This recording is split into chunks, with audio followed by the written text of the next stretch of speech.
Actually, I love that. It's like one of my favorite words now when I look at it. I'm like, yeah, we are the Adva. So in moving on, now we're going to take this and we're going to connect it to, and this was very surprising for me to see, you guys. This was incredibly surprising for me to see what was contained in the word Asia, because we could take that as a physical representation in the earth of Asia. These are the churches of Asia Minor and the 7 churches, the way we've traditionally been taught. But when we actually start digging into the frequency, as you guys know, it's very personal as to who we are and what's going on in this. And so the root of Asia, as you can see, I've highlighted the size here, make it a little bit easier for you. Actually, I'm going to just use my hand. My computer is a touch screen now, and it makes it a lot easier for me to just kind of move things around instead of using my mouse. Here we go. So in Greek, it just says it's a Roman province in Asia Minor. And so it's actually, if you were to look at an ancient map, it would be what's considered modern day Turkey. Now, if we can see things that are happening in the region of Turkey today, we could connect it. But again, it isn't about the external of what is happening outside. It's what's going on the inside of us as humanity is beginning to evolve and mature finally. And really, just to let you know, that's all that is shared about this word until you start digging through the letters. And this is why when you know the basis and the foundation of the letters, you can start pulling it apart to see what was really truly being communicated to us. Was it in fact communicating to us a place on a map? Or was it connected to the station of church of who we are going in deeper? And you guys already know the answer to that. That's kind of a rhetorical question for the group here. I know how much I love those. Hint, hint, wink, wink, nudge, nudge. She doesn't like it. She doesn't like rhetorical questions. I always feel like I have to answer them. And then he looks at me and goes, that was rhetorical. I feel like I've been duped. So now I have to Wait, I rephrase it. thought you were asking a question. Well, I was. It just was rhetorical. Okay. Love that. It actually deals with my ego. I'm turning bright red now, so you kind of get a little bit of an insight of my own ego shortcomings here. And that's okay, I'll admit it, but it does make me embarrassed every time it happens. Dang it, I got caught again. All right. So the 2 letters that were added that you guys would not see in the translation in front of Asia is Dalet Bet. And we know that word does mean a bear. So when you've seen stuff that we've shared a long time ago about Mother Bear as a gatekeeper, but it goes in much deeper than just Mother Bear of the gatekeeper, as these are the first 2 letters of the word Dabar. And Dabar means word. Or as in the book of Deuteronomy, which is a Greek word, in Hebrew is Dabarim. It's the book of words, because it's trying to communicate something to us. And that makes sense, because if we actually take a look, I'm going to move you guys out of the way a little bit here so I can see my own paperwork here. So if you take a look, it's as a word, that which is propagated, communicated by degrees. It takes in consideration murmuring, rumors, or discourse, anything written or spoken. And how interesting is this, you guys? It actually takes in consideration fermentation. And that was a big deal when they didn't have a way to chill things. Fermentation was a way to save and convert things. That's why they would drink a lot of mead. You know, that was all fermented because there was no way to refrigerate things. And let me go in here. All of this information, again, is in the notes. So I'm not going to go into deep diving on all of that. But I will say this. Dob or Dab, Dalet, Bet comes from the primitive root, which means to move slowly and to glide. I went and was looking at that gliding essence of movement, and how when we are excavating these things through the word, it is a slow movement, but we're meant to glide through it as we immerse ourselves in it. But the root has a double bet. Now, for those of us who have been in the Hebrew roots movement, the two houses is a really, really big deal. In the Hebrew root movement, it's a big deal. It's the two houses of the two kingdoms that were divided, northern and the southern kingdoms, which, interesting to note, the northern kingdoms were in Sumeria. And we were sharing that the other day about Sumer. Sumaria is Semek with Maria. In Aramaic, Maria means Lord, but it also is Maria. It's the Magdalene energy. Mm-hmm. So the northern kingdom, the 10 tribes of Samaria, had the feminine energy.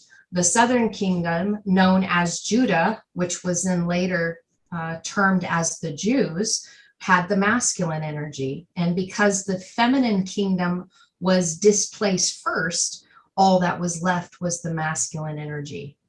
So the two houses being united again isn't so much that it's going to be the southern kingdom of Judah and the northern kingdom of Samaria. It's the totality of coming together as Israel and then into Jerusalem. And we've kind of unpacked that before.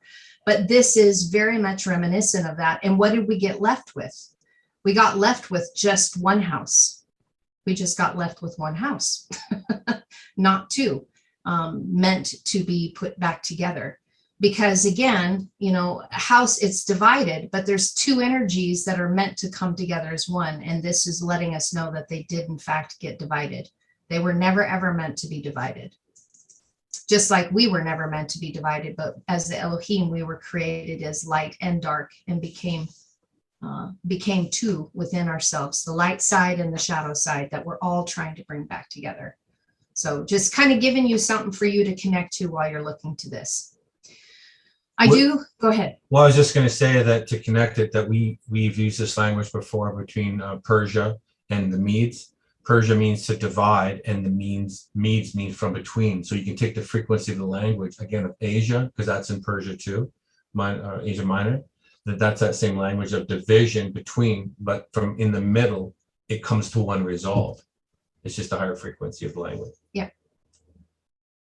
So when we move into some of the other hidden words in here, Aleph Semek Yod is a word that means a physician. It means a physician whose basis he established. Interesting that the author that brought in this piece of information decided to use the word he, whose basis he established. It would be more properly, I would have put they established. But that's my ego that's jumping in there. Whose basis they established. Let's dig into the parent roots. And I've just highlighted a couple things here having to do with natural abundance. So the Dalet Bet being added in front of this word that is connected to physicians that are bringing forth unity, because that's really what's healing us, is all illness, all disease has to do with perceived separation at one point or another that then physically manifests in our flesh. So a physician, which is this is speaking to, again, connecting it to the word before, the churches as a station, as an individual, not a physical building that holds a people, are to be the physicians who bring a spoken word that is meant to be communicated and propagated in order to bring forth fermentation, a bubbling of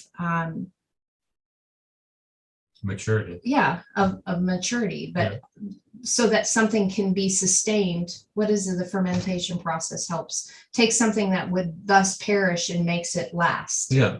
Anyway, I'm losing words. Effervescent. Yeah. I mean, that's what happens with champagne. Mm-hmm. So longevity. Mm-hmm. Increasing shelf life naturally. But in this, the Dalet Bet, this is the sign of natural abundance. And this is important. This has been something that I've needed to know. I've needed to really bring into my life because of the scarcity element of something that I've always been challenged by. Clear, cancel, and delete until now.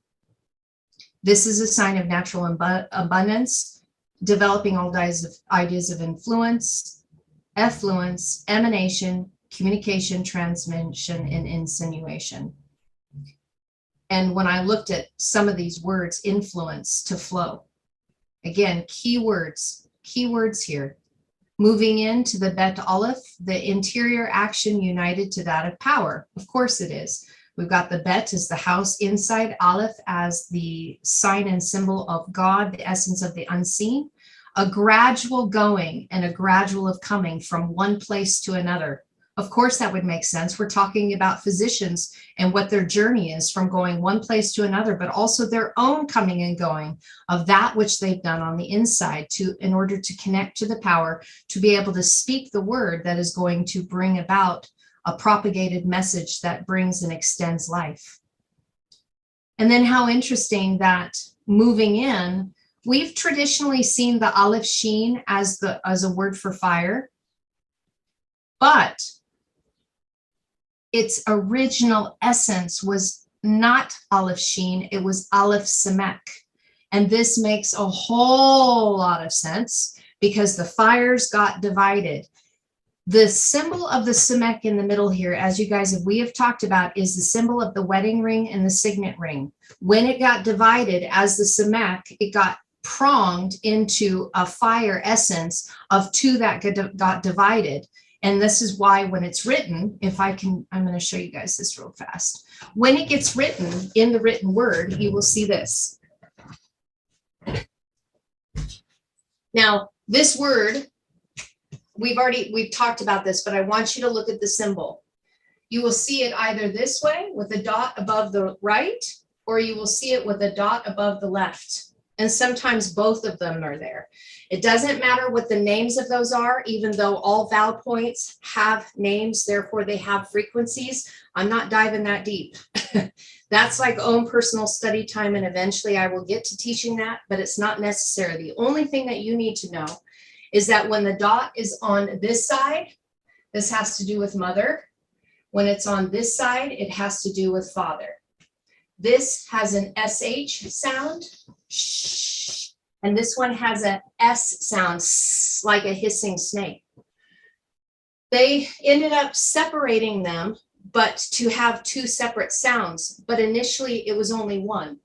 This should have been the Samek, the wedding ring and the signet ring, only having one sound, not divided.